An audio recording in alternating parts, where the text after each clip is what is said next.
Average is the enemy. It is the enemy.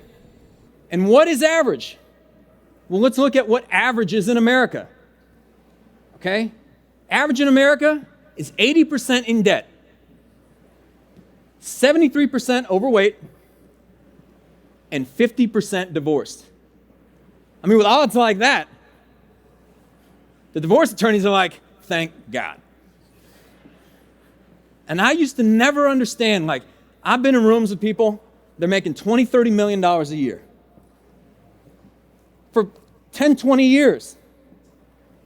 And I asked them one time, I said, how many of you could stop today and never have to work again?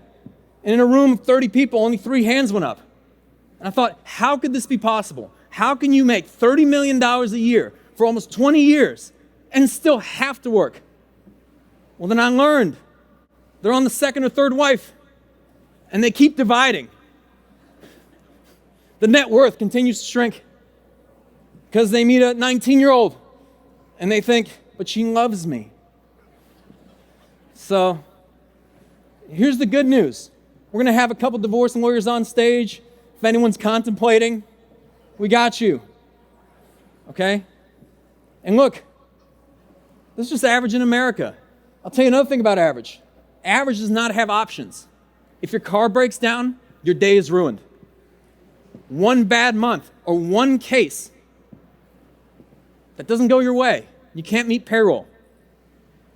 I mean, what is average? Average is the bottom of good and the top of bad.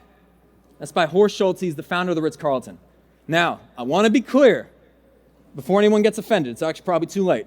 That I'm addressing a room full of people that had the opportunity to go to college, go to law school, and open up their own law firms.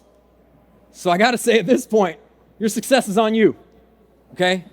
So how does average happen? It's like, we don't start average. In fact, when we start really bad. We suck, okay? It's like babies.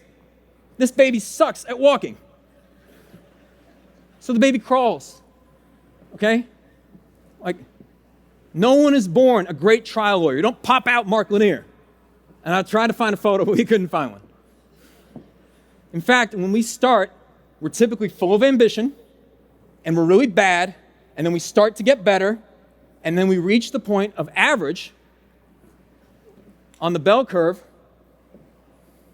and then we get stuck. And average is where we stay, because our ambitious soul starts to die. In fact, I'll even share with you the pattern. This is how the ambitious soul dies.